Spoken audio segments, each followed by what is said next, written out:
Good evening and welcome to Slam the Gavel. I am honored and grateful to have as my guest James Gibson, who is falsely accused with a conviction of murder and sentenced to a life without parole. James Gibson spent 29 years of torture in a prison system that is designed to destroy not only life, but your mind and soul as well. James was exonerated in 2019 and is now sharing his story with us because what happened to James can happen to any one of us. And I'm so honored to have you on Slam the Gavel, James. How are you doing this afternoon? Well, first of all, I would like to wish everybody in the audience a happy, safe New Year. And I'm wishing everybody use precaution and wear their mask when they're out there. I'm doing well. I'm finally trying to settle in and get adjusted to the technology and society today. But I would like to put on the record something. I've been exonerated. I've also been issued a certificate of innocence. I'm the first case in the country in 300 years where African American has ever been ruled, tortured, collaborated from the highest court in the state. My case controls the jurisdiction and the subject matter. But this case is not only about torture, because you can be convicted of and charged with torture, but torture don't get you out of prison, because right is right and wrong is wrong. My case is not only about torture, it's about malicious prosecution, false imprisonment, the wrongful conviction, the wrong guy. They knew when I was arrested in 1989 that it wasn't me. You know what I'm saying? And my case is coming out. It will be airing on ESPN, Undisputed Show, World News Tonight. My story will be dropping in March. But this case is more than just torture. Torture is what the city of Chicago has made reprimand and admitted to torture, and they teaching the case a part of the curriculum here in Illinois. It's a part of the subject matter and jurisdiction. But torture is just what was on the forefront, because they never ruled that a citizen of the United States has been tortured, collaborating, proven until now. When you were, reported of this crime, which was in 1989, and then you were convicted in 1991, what was going through your mind? Well, for legal reasons, I can't go into a bunch of the details because I'm litigating against the state here, but I will share this with the public. I was falsely arrested in 1989, and I was held in custody for 98 hours. And then I was released. What do they release an African-American in custody after confessing to alleged double murder in America? Well, they did that to me. They released me. And then when they released me, I filed a complaint to the Office of Professional Standards here in Chicago. And when the complaint was registered, they came back and rearrested me, and they never processed me. So they put me in the system without a conviction or even being taken into the custody. See, this case is so big and it's so strange to people. People are not going to really believe it until they see it or read the facts. You know what I'm saying? Whether you go into the prison system in America and you're not convicted or charged with a crime for 30 years. So that's another part of my litigation that I'm going through now. But when I first went into the system, I didn't know that I was making a record. Every time I went in front of the judge, I was asking questions. I was, my lawyer didn't file this. I need to file that. They said this. I need, you know what I'm saying? But what I did know is that I had graduated out of high school and went to college, and that I had passed government. I don't know if government's a part of the curriculum these days for the younger generation, but when I was in high school, you had to pass the government in order to get a certificate of graduating out of high school. And in the government, it tells you and it teaches you about the amendment and your constitutional rights as a citizen of the United States. And so by me knowing that I am a citizen of these great United States, because I believe that this is the greatest country on earth, that I've read my Constitution, that I knew that I had laws that was guaranteed to me up on the due process of law and equal protection of law. So that was one thing I had advantage on, knowing that I had a constitutional right in violation, and knowing that I'm from the greatest country on earth, that I will be able to petition myself in the courtrooms. With the court situation, but the record clearly showed, I filed 33 appeals before I won my first 3 reversals. I got 3 reversals on the books controlling the country, jurisdiction, and subject matter. But I filed 33 appeals before I was ever granted my first new trial and then to present my case. I filed the first case in the country where I didn't ask for any money. I asked for my rights to due process and equal protection of the law and won a class action to guarantee me my day in court, to prove my innocence when they knew they had the wrong guy. So how I was feeling back then, I was a confused young man. I really didn't know. I didn't have any sense of direction. I didn't have any help, but I knew the Constitution. And I had some people standing in the gap, which was my mother who passed away. There was a praying lady. And so they prayed me out. And so when I started praying, it led me out. And that's a lot of faith in God, you know, even with your mother. And I'm so sorry she passed while you were in prison. Was she able to visit you? Well, let me first go back into my faith in God. Okay. For those who be listening, God still does the things that He said that He can do in that Bible. I don't care what religions you fall up under or what creed. There is a God. I am a sitting testimony that there is a God. He entered into my cell and He spoke to me and He showed me and He told me what it was that was going to happen. And so I've been putting God first in everything. If it had not been for God and His mercy and His grace and His salvation, I wouldn't be standing here. I stood at a cell door for 30 years and they couldn't break me. They offered me 5 deals and I turned them down. But my mother played a part in this tragedy from day one. You know, my mother, which was handicapped, she could not hear.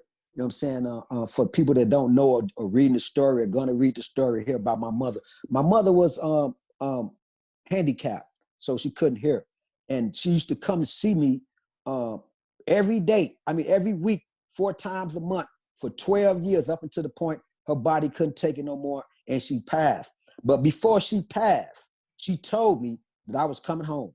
But she told me the only way I was coming home is that I had to get all that mess out my heart. You got to get all that anger out your heart. You got to get all that blame out your heart. You're going to have to do about 20 years because these people ain't going to play fair with you, but you got to put God first and you coming home. And so she passed away 19 years ago. And I had told her at that time, when I come home, I'm going to take you to the ocean. And I'm going to sing a song that kept me strong and stood by a cell door for 30 years, but she couldn't be there. But I went to the ocean and I sung that song. And so my mother has always played a part, even in death. You know, they found the original complaints, because it's probably already in the news reports. They found the original complaints in Louisville, Kentucky. My mother had died at that time. It had been 26 years. And they found the original complaints that was mailed to my mother's house, and which was in a briefcase found in another state, even after she died. So my mother, even at death, has played a part because love is more powerful than evil. Yes, God was looking out for you through your mother. Yes, He was. Yes, He was. And she's been standing in the gap and she prayed me out. Collaborating, proving. And that's another reason why I didn't take any deals. You see what I'm saying? I'm going to tell you one of the reasons why I didn't take any deals. Because once my mother passed, all deals was off the table. They offered me 5 deals. They offered me 2 alpha pleas for anybody that know what an alpha plea is. They offered me 2 alpha pleas, time considered served. They offered me $100,000 for reprimands. They offered me $5 million to withdraw my oral arguments twice. And my last offer was from the special prosecutor, Milan, who I had removed. If you pull up newsreels about James Gibson, Google me, James Gibson. They asked me to withdraw my certificate of innocence, and I didn't, and I filed a motion to remove them. And the state's attorney elected here in Illinois, Kim Fox, conceded and didn't challenge my certificate of innocence after that. And now I've been given all my rights back: rights to bear arms, rights to vote, rights to have a passport, driver's license, insurance, and the whole 9 yards. That's amazing. how does a person go through an exoneration process? Well, an exoneration process is different from a certificate of innocence. Exoneration process is awarded to the National Archives of America. My exoneration number is 2,438 at that time. It's probably 2,000, 3,000 now. So every year the country has a database: Homeland Security, the National Agency of Intelligence, FBI, and the National Exonerees. So what they do, they keep a tracking system of people that's exonerated across the 52 states, and you go into what they call the archive of the National Exonerees. Now, when you get an exoneration, when it's found that you have been wrongfully convicted, malicious prosecution, false imprisonment, right? You get exoneration. Now, but you have to go to another step after you can get the exoneration from the National Archives of the United States. You have to go to that state where you was found guilty at, and petition the circuit court chief judge for a certificate of innocence. After you get your exoneration, then you have then it has to be a trial, another trial, to determine were you responsible for these charges or were you not. And if it's found that you were not responsible for these charges, then the chief judge, after the city have a chance to object to it. In my case, the city did not object to my certificate of innocence. Once I got exonerated, and the state's attorney dismissed the charges and threw out the charges against me, they didn't have no grounds to object. So, but they had to come in and present an issue, the attorney general of the state and the state's attorney of the state. And neither one of the departments on the official side objected. Once the chief judge certified me innocent, then it's official. You know what I'm saying? I'd never had any criminal background in the first place. You know, I'd never been in prison or convicted of violent crimes or in and out of jail in the first place. So once I got my certificate of innocence, I was officially declared innocent. And that what they did to me, the 30 years, was wrong. And so I got a public apology from the state's attorney, the attorney general, the governor, and the city mayor. How long did that process take? That sounds like that could take a long time just to get that certificate. Well, I'm gonna tell you, normally a process like that takes 4 to 6 years. But I've been fighting with the state of Illinois for 30 years. So when I came back on my first reversal for a new trial, I had all my petitions already ready. So when I got bonded back from IDOC to DOC, they gave me a $2,000 bond. I bonded myself out and I filed all my motions for certificate of innocence, to drop the charges, and et cetera, et cetera. I filed everything. Soon I came back to the county jail, which would have took 4 to 6 years to do. And so once I filed my motion to remove the special prosecutors, you can read the news articles, it's all in the newspapers, everything I've done. I filed my motion for a certificate of innocence right away. And so I had to fight again with the special prosecutors to have them removed. So that took like 6, 7, 8 months. But then once the special prosecutor was removed, it took me like another 4 months. So I got my certificate of innocence in like 11 months.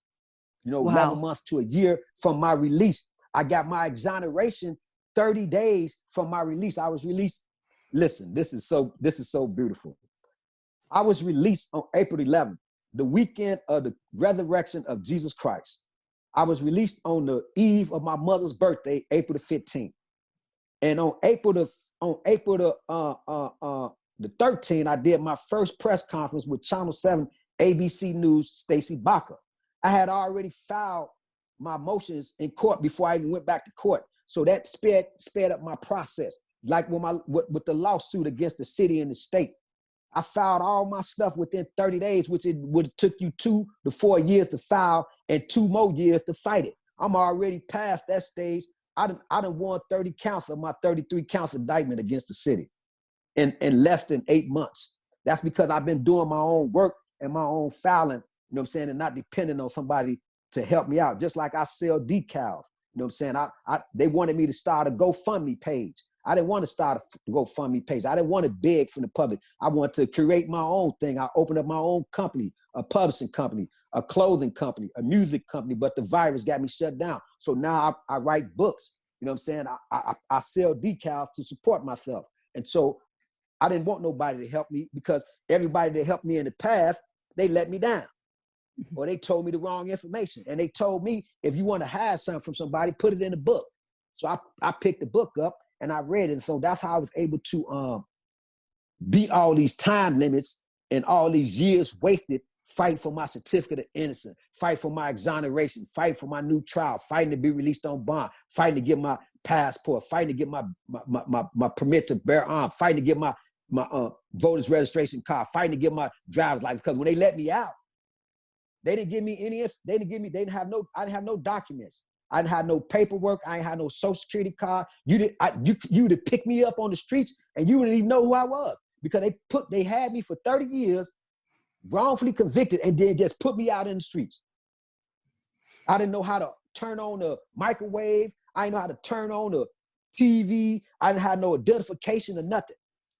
So, you know what I'm saying? I had to do it on my own and I had to ask a lot of questions. And so with my motions, that's what I do. I do legal work. And since I've been home, I brought 10 people home on commutations this year in Illinois. Since I've been home, I've got 12 people juvenile sentences overturned. Since I've been home, I got 20 guys back in Cook County Jail on malicious prosecution, false imprisonment, perjury, obstruction of justice, extended term. That's what I do. I'm glad you're doing that and helping people. Would you consider yourself an advocate? Well, I am an advocate. I'm standing Right. in the gap. I'm standing in the gap for those who can't fight for themselves. And in April, when I go to the nation and announce that I'll be alliance with the Northwestern Center for Wrongful Conviction, I'm really going to be shaking them up. I visit guys across the country on the internet, on the visits. You know what I'm saying? I just wrote a letter to a guy down here in Ohio, Pennsylvania, Pittsburgh, New Jersey, California, New York, Texas. That's what I do. I mean, it's just my passion. I write briefs. I do Supreme Court petitions. I write Seventh Circuit. I do post convictions. I do 21401s. I do commutations. You know what I'm saying? That's my passion. I've been doing law and filing petitions for 30 years. I'm not a lawyer. I'm thinking about being a lawyer. I'm a paralegal. I'm thinking about becoming a lawyer, but right now, it's so much going on in the pandemic and courts and stuff. And I'm just trying to, survive and get my story out.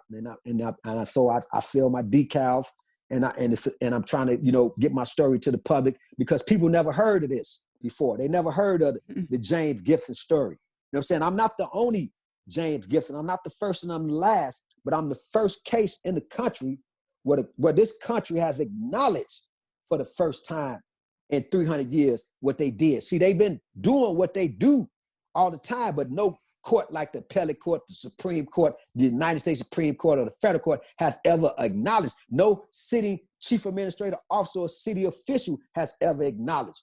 And they have acknowledged. The first case in the country where they actually made reprimands to an African American. That's big. And don't nobody know nothing about that. The first case in the country where they then gave the torture survivors here in Illinois a memorial building. That's big, but don't nobody talk about it because they don't want nobody to know. They done made public apologies from the mayor's office on up to the state's attorney's office, on up to the attorney general, but nobody's talking about it because don't nobody know. Well, I'm happy to help you get the word out about this. You really impressed me. I've seen your videos on YouTube. And I just can't imagine all this, what you've went through and the loss of your normal life, when that's taken away and you are locked up. Did you ever feel despair in there? Yes, I did. Yes, I did. Every day. Every day. I felt it every day. Make no mistake about it. I've been in the pits of Bernard. I floated in toilet water in 120-degree weather. I've been in the tombs in Joliet. I've been in a cell door in Stateville for 5 years where they opened the door on me in the wintertime and left me there because I wouldn't take deals. I felt disparity every day. It was a song that I used to listen to. Never would have made it. No, I never would have made it without you. I would have lost it all. It was another song that kept me strong. And I got it out of Psalms 25, verse 1-4. Unto the old Lord, do I lift up my soul? Unto the old Lord, do I lift up my soul? Oh my God. I never would have made it without God. Listen what I tell you. I wasn't a gangbanger. I wasn't a drug user. I wasn't a drunk. I wasn't a criminal. I never been raped. I never been robbed. I never been stabbed, extorted. And I've been in all of the max prisons in Illinois where the gangs controlled the whole state. But I never was harmed. So you tell me who it was. I was 135 pounds when they took me from my mama. And no harm came to me once I was in the system. That was God. That was my mama. She was standing in the gap. She prayed me out. She prayed me through and kept me safe. For those that don't believe that there is a God, all you got to do is get all that mess out your heart, because there's levels and you can tune in and he'll speak to you if you call on him. But you got to first put him first. And if you put him first in your life, he'll talk to you and he'll get you out of some mess and he'll clear your name up in some mess and he'll bring your peace back in some mess. I don't care what you're going through. It was God. That's the only way I can explain what done happened to me. And if I tell you about it, you ain't gonna believe it. So you're gonna have to read it and see it for yourself. The documents, the courts, the photographs, the phone calls, the city officials, the police officers, the chief of police, all these people, you have to read about what they did to me, because they all admitted it in the end, what they did. Because if I tell you, you ain't gonna believe it. But when I tell you about God and his mercy, when I tell you about God and what he's done for me, when I tell you about I ain't got time to be mad, because being mad wouldn't have got me out of prison. You know what I'm saying? I could have been in prison mad at the whole world, but that wasn't gonna get no petition filed in court. I could have been mad at the police because they locked me up, but that wasn't gonna get my case back in court. So people ask me all the time, why are you not bitter? Why are you not mad? Because my mama wouldn't want me to be mad. Because I care about people, because I serve a mighty God, and because I live in the greatest country on earth. Regardless of what's going on with this Trump stuff and this Biden stuff and all this stuff that's going on, God is still in control. Regardless of what's going on with this virus and how it's killing us and how they done put this stuff on us and we don't know what it is and they're giving us all this misinformation, God is still in control. And that's how I was able to do all them years they took from me and live through it right now and come out of some mess to be in some mess. Ain't that something? I come out of some mess to be in some mess. You know, the prison system that I'm working with right now here in Illinois, Pontiac, Stateville, Bernard, and all the mediums, I've been in all the prisons. I got all my rights, but I've been in all the prisons. You know, they done lost 375 inmates with this COVID thing going on, and they're not telling anybody information. I lost my brother and family members, you know. So when I say that God is still in control, he's in control. Every day for the last 60 days, I've been getting a phone call to somebody that lost somebody up to this COVID thing, but God is still in control. They got us all scared and discombobulated. We don't know what to do.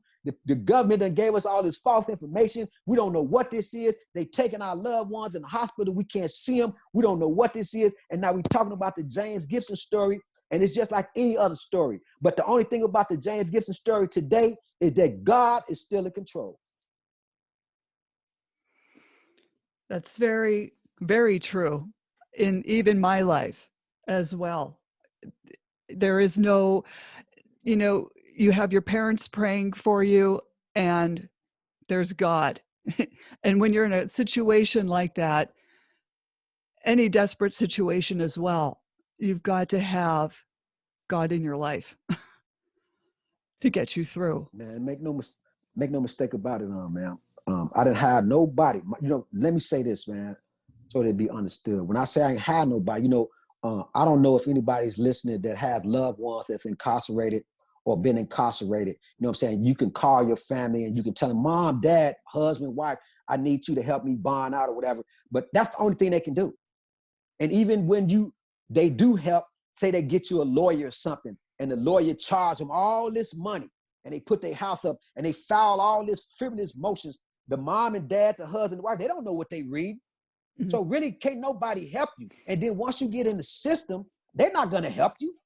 Mm-hmm. So only person you got to help you is God, to give you some common sense, is God to show you the way. That's the only way we can, listen, it's millions of people all over the world are suffering and going through atrocities and misconducts and whatever it may be, and nobody to help them. But the other millions of people that's calling on God, He's making a way. So I'm saying all this to say that, yeah, my mother, it was only so much she can do. And then I was all around all these criminals. Make no mistake about it. My sister is a police officer. My other sister is a law enforcement agent, been 40 years. I believe that if you commit a crime, you should go to jail. If you break the law, you should go to jail. I believe that. But I also believe that the rights to fair trial and due process, equal protection of the law. But they're not going to tell you that. They're not going to teach you that. They're not going to show you that. If you are charged with a case and you don't know your constitutional rights, just like right now, you leave your house and get in your car. When they pull you over, if you don't got a driver's license and insurance, they can shake your car down and take you in for driving without proper insurance or proper driver's license, right? And if you don't know the rights, then you in jail just charged with a charge. They don't tell you your rights. We have to learn our rights. So that was my thing, and the only thing I had was God and my common sense, and that was to read what they did to me was wrong and to present my issue to the court as many as time that I can possibly until I'm heard. And that's what I did. What do you want to see as it relates to the systemic issue of wrongful convictions in the United States? Actually, this is like a global problem. Well, what I want to see is happening right now. The President Biden, just in the last 24 hours, has signed the Prison Reform Act into law. And that means in the next 90 days, a decree will be going down across the nation that they have to rehab these prisons. They got to dismantle all private prisons. They got to bring back the parole across the United States. You know what I'm saying? They have to go into the resentencing stage, the juveniles, and et cetera, et cetera. Now, what I'm pushing from here in Illinois, and when I address the nation, April the 8th, I'll be addressing the nation about my policies and my alliances and what I would like to see moving forward. You see, we have to take back the safeguard from misconduct, because just like now, you're in a lawsuit, when it's won or settled or whatever, the taxpayers pay that money. The people pay that money. The public, the politicians and the judges and the state's attorneys and all them, they don't none of that money come out their pockets. So I'm trying to change the law, you know what I'm saying, to remove that policy safeguard. Just like now, I sue the police officers. I'm suing 18 officers. They're not paying any money out their pocket. The city is. The city hired 18 lawyers to represent the officers against me. And the money is coming out their pockets and they lost. So I'm trying to change policies, because I figured that when people are watching you and you got to come out your own pocket, you start acting different. So some of my policies that I'm trying to implement is like in-court camera policies in certain type of cases. I figured and I realized that all these appeals I went through, if somebody had been watching them, I wouldn't have had to do 30 years for a case that they knew they had the wrong guy when they arrested me.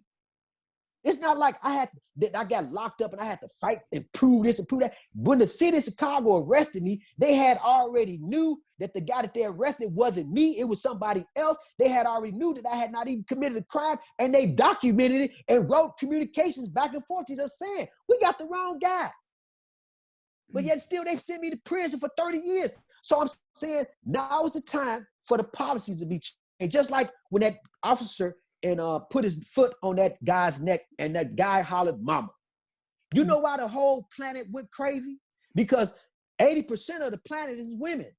And when that boy hollered mama, even a dog, a bear, a tiger, a lion can understand that's my baby.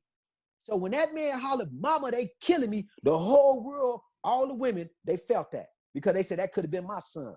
Mm-hmm. And that could not have been a son. But if you go to a grocery store right now and you hear somebody say, mama, mama, mama, you're going to stop and look. You might not go over there and get involved in or intervene, but you're going to stop and look, because that's your instincts. So right now we got the momentum in society right now to take it and put policies in place. Just like with all these shootings of unarmed men, African-American as white people too, getting shot and killed. They just don't talk about it as much because they try to make it a black thing, but it's not a black thing, but it's a bunch of unarmed civilians getting shot across the United States. We got to change the policy. You know why they can kill us and get away with it? Because the policy says that if they write in a report that they feared you, they train to get them up out of there. No matter anything else that happens, if the policy don't get changed, they're gonna continue to do what they do. So I had a case about 9 months ago, and a guy down here, a police officer, he shot at a kid, but he killed the neighbor on an accident. The kid came running at him with a bat, but he was in the streets, and the kid come out of his house. So it went to trial. You know, they charged him and they tried to sue, right? So I was advising the lawyers that was fighting the lawsuit, right? So I said, let me see the policy. So they showed me the policy, right? The policy said in the police training that if he perceive a thought in his mind of danger, he can use deadly force. That's all he got to say. That's all he got to say. I don't care if you had if he had a ulterior motive, because most of them just shoot people because they scared and people flinching and reaching or whatever. And when they come upon certain type of people in certain areas, they automatically assume that you're a criminal. So they're going to kill you and they're going to shoot you. If you make one wrong move, they're going to shoot you. But the nation don't know is that the policies is why they able to keep shooting unarmed people, women and men of color as well. And all they got to say in the report is, I fear for my life. My policy told me my training. And that's how they win in these cases. And the state's attorneys across these states, when they see the policy and they get a guy, he done shot somebody, some lady, somebody's kid, and they look at the policy and they look at the report that he write up, because it's training tell him what to write in there. You know what I'm saying? The training tell him what to say on the shooting. And all he got to say is, I fear for my life. My policy tells me that. Boom. I don't care who you take it to. United Nations, you can take it to the Department of Justice. That policy said that he said what? That's a justifiable shooting. So we got to take this opportunity right now and this momentum and ask our legislators and our leaders to change the policies. Are there people helping you with like the paperwork to send out to these legislators to help change these policies? Well, let me tell you something. It's going to come out. I wrote 10,000 letters. Over the course of 30 years, I wrote 100,000 letters. But I wrote every legislator, every law official, every Congress member, every senator, the United Nations, every president of the United States, every attorney general, every alderman, every legal institution in America. I'm James Gibson. I wrote every news and local cable channel in America. I'm James Gibson. You know what I'm saying? So that's what I do. I write letters. Now, do you get any response back? Are you getting any type of response back? Well, when I was in prison, I wrote 700 letters here, 10,000 letters over there. Out of every 1,000 letters, I might get 5 responses. Now, since I've been out, you know what I'm saying? They all over my network. You know what I'm saying? All of the cable, all of the local newspapers, Sun-Times, Tribune, Fox, ABC, WGN, all these different local stuff. But I get phone calls from all over the nation as well. You know what I'm saying? And I send whatever I know, I give it to them, and I keep it going. But yeah, people know what's going on, and we got to keep on letting them know what's going on. Right, because I talk to parents about, family court issues, and everyone is saying, write to your legislator, write to your senator, write to your congressperson.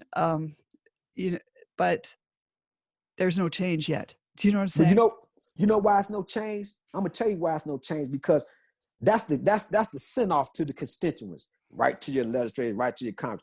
You have to write a proposal or a bill or amendment and take to your legislators and your congressmen and your senators, and you have to tell them with your numbers, this is what we want you to implement.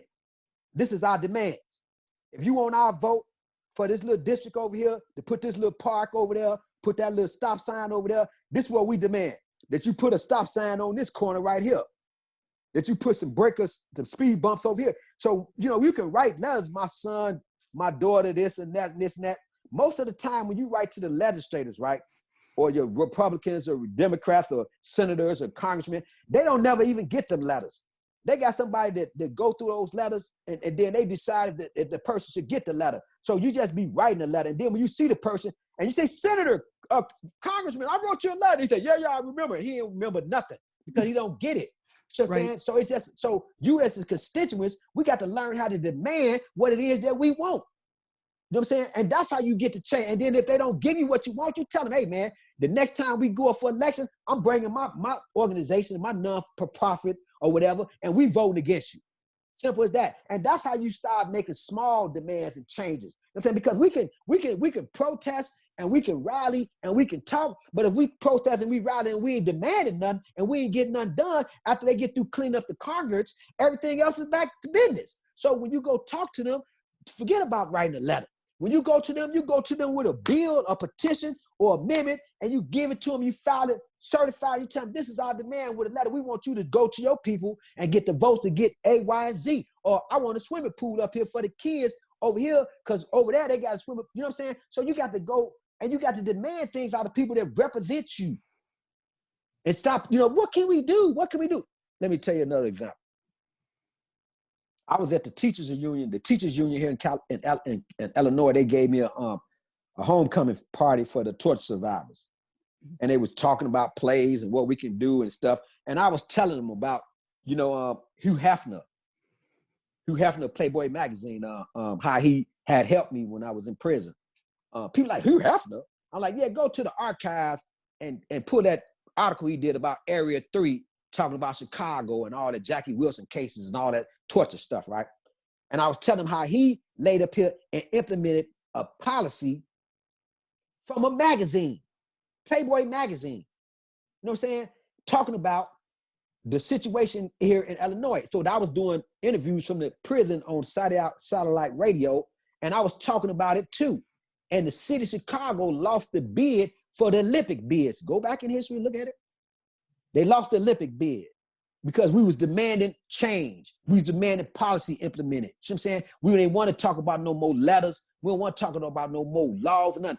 I implemented law change in Illinois from 735 to 725, the 775 Illinois Control Statute. Pull it up. It's called human torture. Mm-hmm. It's a new law, just like they pull you over. Can I see your license, ma'am? You up on a statute. Well, you got to have that license of law because it's a statute. I created and made a statute in Illinois by demanding law be implemented and changed with the people like yourself on networks talking out here in the streets. So together we implemented change. Now we got the torture center, Chicago Torture Center here in Illinois. Look it up, it's on the record. We got the Memorial Center. We got the Corinthium, they teach it in high school. The torture survivor, it's just that they never had all the cases before me ever ruled that a John Burgess torture guy has been torture collaborator. Yes, they done settled $765 million.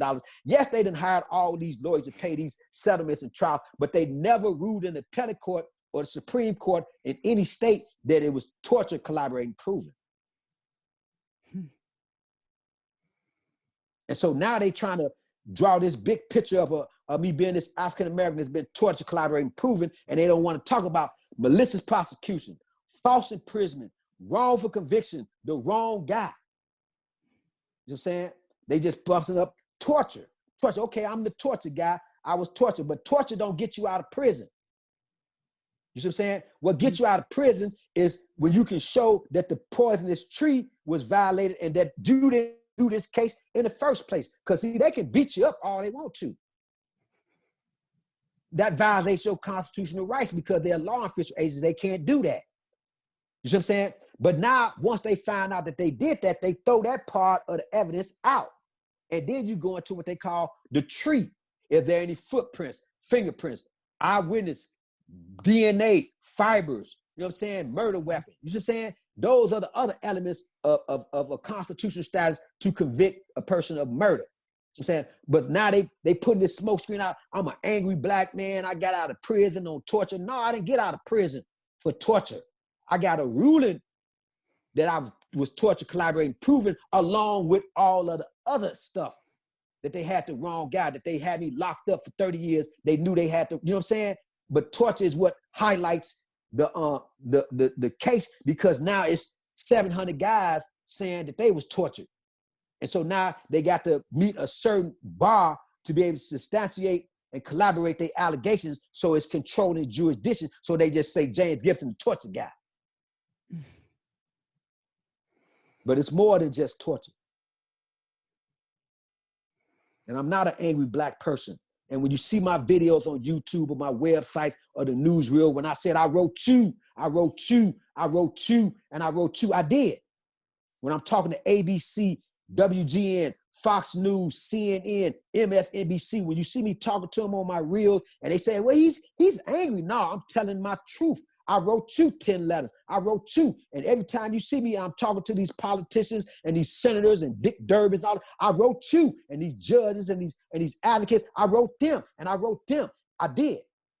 So I'm not angry. I'm just telling the truth. I wrote you. All these big lawyers that's calling me now, I wrote them.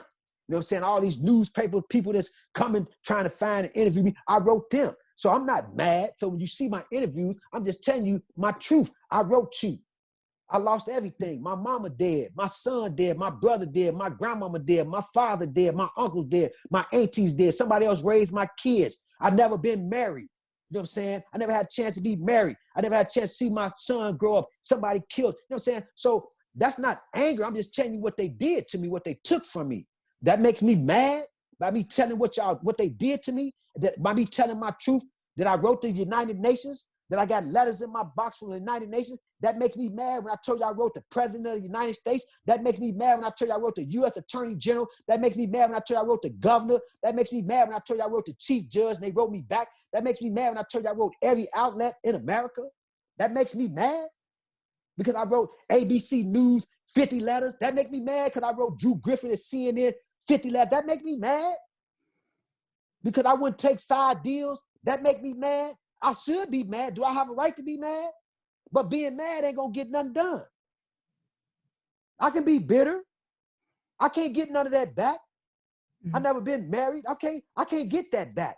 But being mad about it ain't gonna do nothing about the rest of my life I got to live. And so when I tell them I stood at the cell door for 30 years and y'all couldn't break me, I mean that.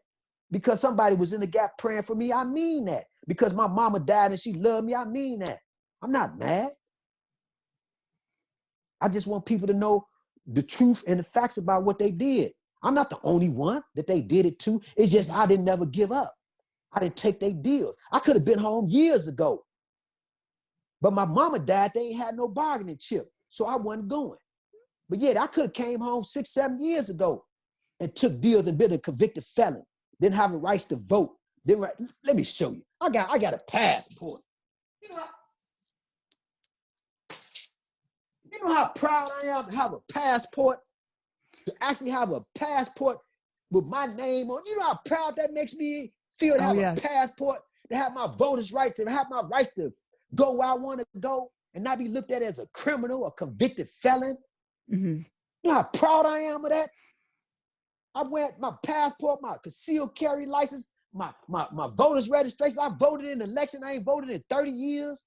And I used to be a Republican. But I voted Democrat this year.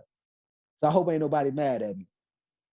I'm not mad at you. No, I'm very proud of you. I'm so proud of you that you did not take a plea or a deal. Do you think they scare people into taking deals and pleas? Yes, ma'am. Yes, ma'am. Yes, ma'am. They do. I'm a living witness. Yes, ma'am. And when you don't take it, they try to pull every unconceivable trick in the book, from moving you around to placing you in hostile environments to putting you in danger. You know what I'm saying? Like I was in prison for the last 5 years. They had me in front of a door, and they had SARS, HN1, legionnaire diseases, and bacterial infections. The state was locking it down, and it was all on the news. Now we're in COVID-19. So they do all that. They cheat. They bribe witnesses. They try to put evidence. They do all that. It's hundreds of people locked up. I can't even imagine. I know many people that died since I've been in jail trying to bring their issue. That's what they do. But see, let me say this, right? Although this is the greatest country on earth, it has no empathy in certain areas. There's no compassion in certain areas. People are just so trifling. You know what I'm saying? Even on the smallest level, all the way across the board. And you know, that's one of the reasons why I'm not really upset too much about how the situation, the state of the country is in. Because God said, and to my people, turn from their wicked ways. Then would I hear their prayer and hear their land.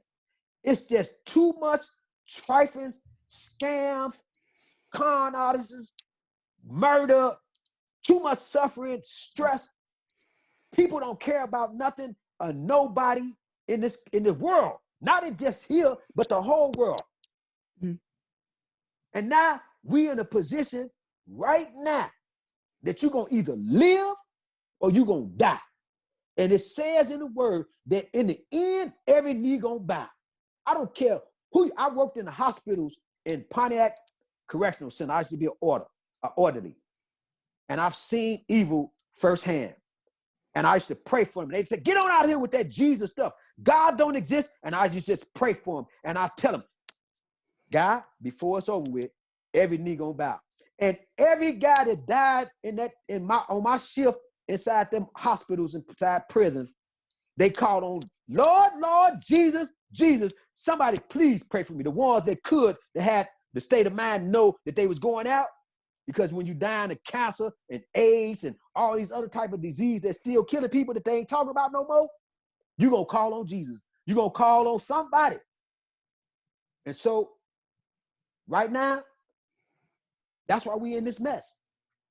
That's why we're in this mess. Not just because the government, the simplest thing, wash your hands, wear a mask. It's the simplest stuff. You know what I'm saying? So that's why we in this mess.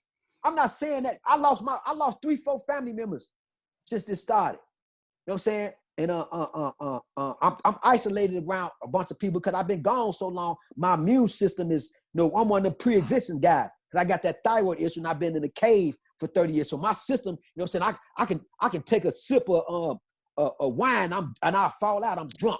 You know what I'm saying? Because my system is so clean. I don't use drugs. I don't use alcohol. I don't drink beverages, stuff like that. So I have to be really careful because my system ain't built up immune against the environment that's out here now.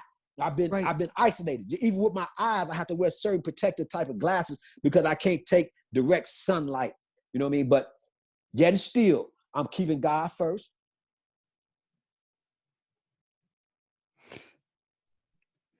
Let me ask you this. I read a disturbing article where the United States is building more prisons than any other country around the world. They were, and that's true. And I just said earlier, President Biden just signed an executive order the last 24 hours, shutting it down and finna dismantle all that. And all that private, see, they was building all these prisons because what was happening is the legislators, the congressmen, the senators, the state city councilmen, they was all buying into the stock. And they was funding this money, even go all the way back to the Bushes when they had all these prisons. They was the ones feeding them with the coffee, the toothpaste, the deodorant, the soap. You know what I'm saying? There's big money in that. And now Biden just put that order down yesterday, shutting it down. All those private prisons that you was talking about and all that you talking about, they shutting it down.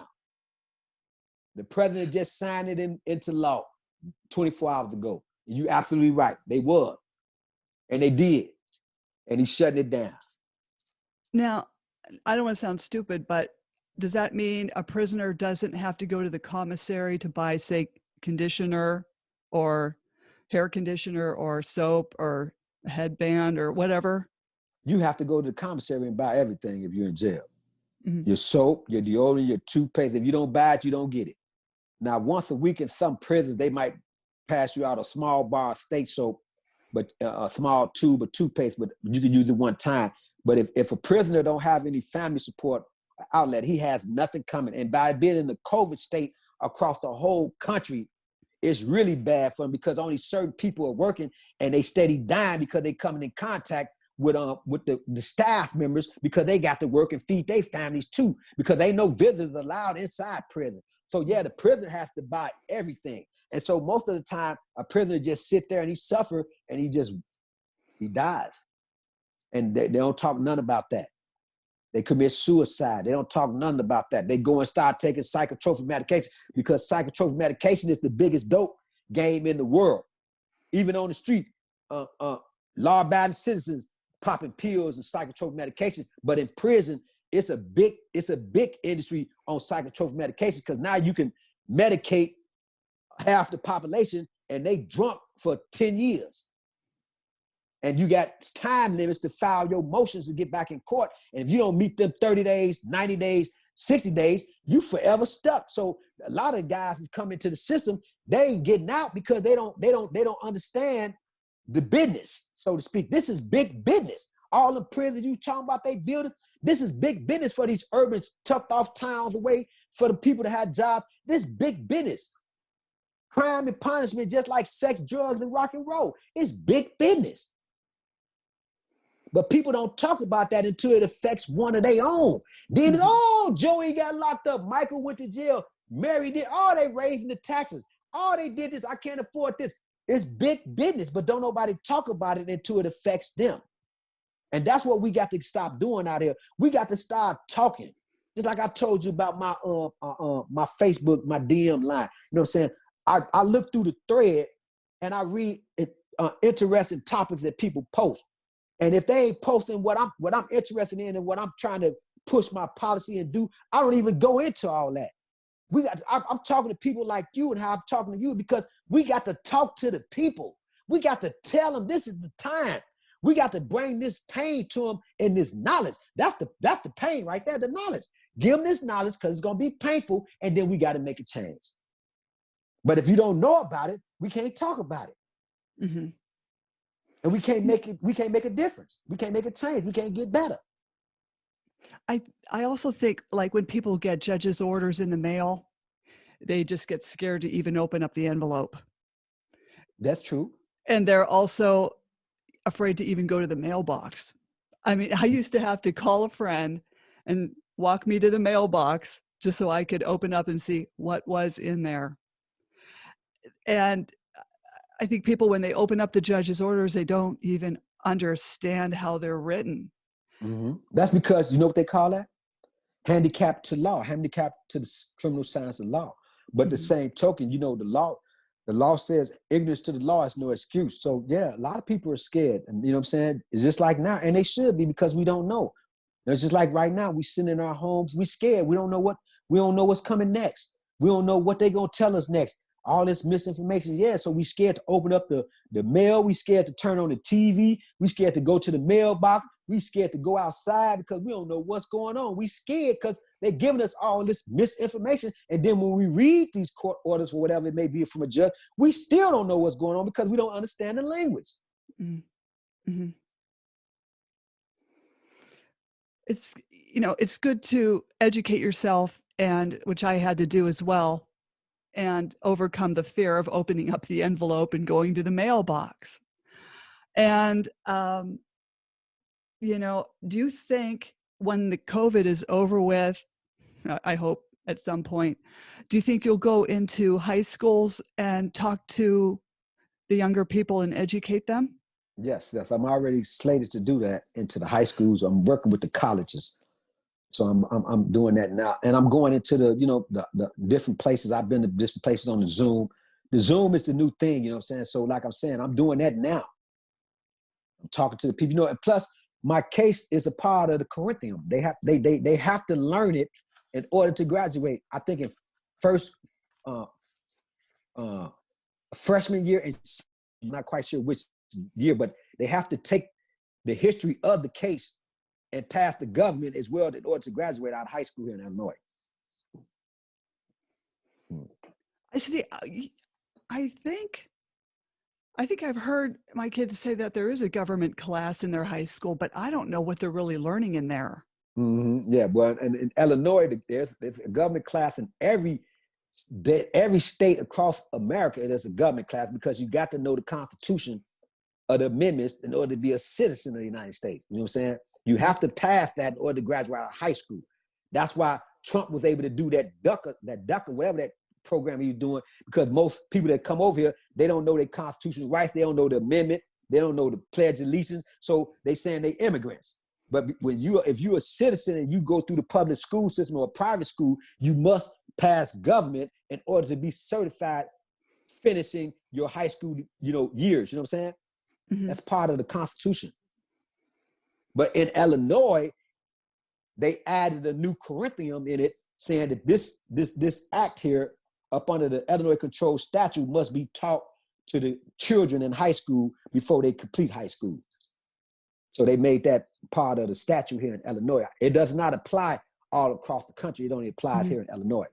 Now, just like the reprimands, you know, like African Americans be talking about, we were slaves, y'all owed us reprimands and wah, wah, wah, right? In Illinois, they made reprimands to the torture victims only. You know what I'm saying? And now everybody talking about, yeah, they made reprimands in Illinois. They should make reprimands all across the nation.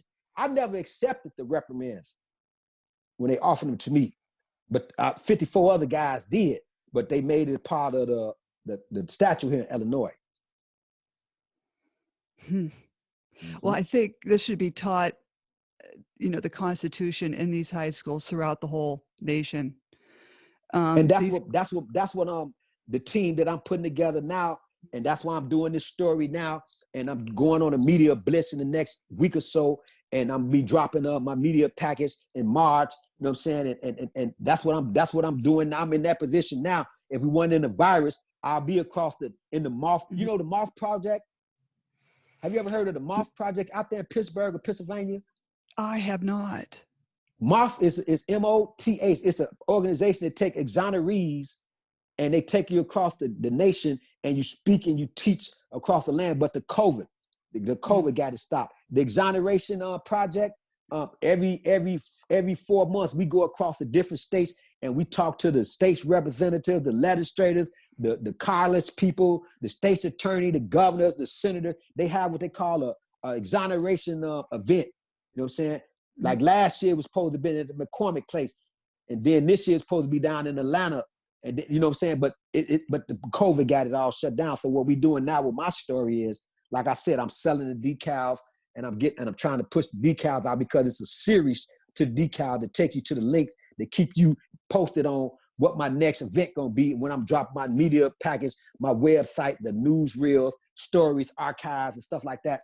And so that's what I do. I push the decals out there, series 1, then my book's gonna be series 2, then the other thing gonna be series 3. I got a bunch of series, so I'm dropping the decals first. And so that's how I'm getting my story out there until April the 8th when I address the nation.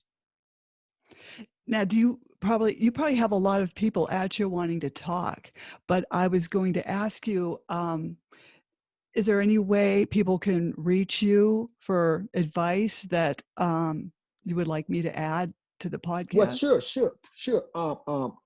As you know, I opened up a company. It's called James Grant Publishing. It's the address is 55 East Monroe Street, Suite 3800, Chicago, Illinois, 60603. And that's what my mailing address as well as advice. Now, as far as on my Facebook page and my DM, if people come into my DM and they ask me questions about my decals, or they ask me questions about legal advice or counsel stuff, then I answer those real quick and I get up out of that.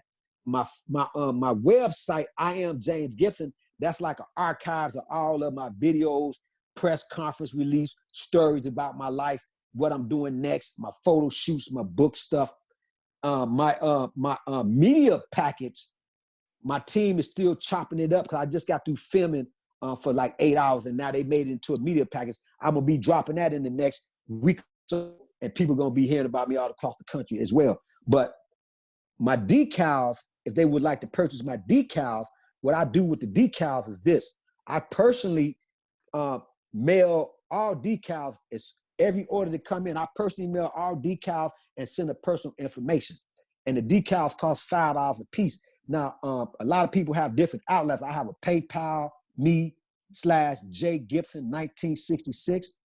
I have the Cash App through Chase account. If they got my contact information or the Apple, they can just call my number with their address and request a decal. And then I get the link. I go in the link and I mail it out. As soon as I mail it out, and then I contact them back and ask them did they get it, and they let me know they got it. So that concludes that business on that. As far as I have what they call a Cash App. I got a Cash App link. And those are some of the ways that they can get in contact with me. If they mail any information to my publishing company on Monroe Street downtown, then I pick up the mail once a week. and I pick up the mails and then I answer all those letters. I don't have anybody helping me answer or make these decals. These are just something I came up with, and I try to take control of my own brand. I'm putting together, I got a team of lawyers and business lawyers and entertainers and publishers and all that stuff, but they doing what they do on film. All the rest of the stuff, I'm doing it myself. I'm just, trying to not be out here begging.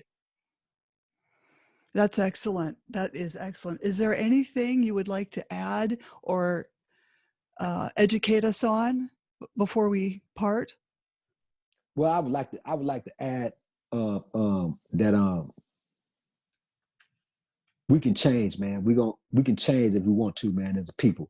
You know what I'm saying? And we can make a difference as a people because there's power in numbers. Together, we stand strong. It doesn't make a difference if you're black or white. United, we stand strong, man. If we put God first, and now is the time, man. Ain't we tired? Ain't we tired of hearing these type of stories? Ain't we tired of seeing all this suffering? Ain't we tired of paying off all this money? Because they got to pay. Right now, you know what I'm saying? I'm struggling, you know what I'm saying? And I'm trying to survive and stuff. But in the end, they got to pay. Mm-hmm. Because you just don't take nobody's life for 30 years and don't pay them. So they got to pay, and they're gonna pay big. It's gonna and it's gonna be the biggest payout in the history of the country. It's coming. So right now I'm just staying humble, you know what I'm saying? And I'm staying prayed up, and I'm trying to, get my story out, and I sell decals. That's what I do. I write books. Like I said, I own a publishing company. You know what I'm saying? Mm-hmm. I own a clothing company, but I can't, really put those out there because of the COVID. So right now I'm just in my office in my own home, you know what I'm saying? And I talk to as many as people. That's all I do is talk to people and help people. Check me out. I am the truth, man. Everything I said I do. Everything I say I'm gonna do, I'm gonna do. You know what I'm saying? Ain't no scams, ain't no none of that. I'm the truth, I'm the real guy. I am James Gibson. And people can also look you up on YouTube. Just type in James Gibson. Or they can Google me. Google you as well. Yeah, I'm the hottest case in the country. So you can Google me. Anybody else say they James Gibson, then you would know. Mm-hmm. You know what I mean? Because a lot of people be asking me in my DM, are you James Gibson? Because people been ordering decals and they've been sending me cash apps and PayPals and stuff. And they send it, and they would, they kind of lure you because, people scamming people and stuff. So when they send me requests in, I get right on top of it and I send their stuff right out. I keep me plenty of staff envelopes. I send it right out with a personal letter. Then I go back in the DM and let them know that it's coming. And then they let me know when they get it, because people need to be reassured. Or they trying to, what I'm saying, study some games, or somebody just trying to con somebody out of something. You know what I mean? So yeah, I sell my decals. I sign them. I send a personal letter. And that's how I'm able to support myself until I wrap up the biggest suit in this country. And I will pray you win. I'm gonna win. I already won. They can't win. I'm free. I'm clear. They ain't about winning or losing no more. That part over with. I've been cleared of all charges, certificate of innocence, exonerated. That part, the suits, all that stuff is over. It's all about how much it is that I want to take. Well, I'm very honored to have you on. I'd like to have you come back on again, maybe in a couple months, and see how you're doing. And I appreciate that. I'm here, you know what I'm saying? And you can, anytime you want to talk, you can, you know what I'm saying? That's what I do. This is what I do. This is what I do, Marianne. This is what I do. I talk and I try to help people, man. And anybody that know me or go in any prison, they're going to tell you the same thing. I'm consistent. I do what I do. I put God first, and then if I can help somebody, that's what I do. Excellent. Slam the Gavel is a podcast to help the public understand what really goes on in family courtrooms and in turn perpetuate parental alienation. I'm your host, Marianne Petrie, author of Dismantling Family Court Corruption and Cry Out for Justice. And we will have James on again in time. So thank you so much. And thank you too. You be safe, all right? You too. Thank you. All right.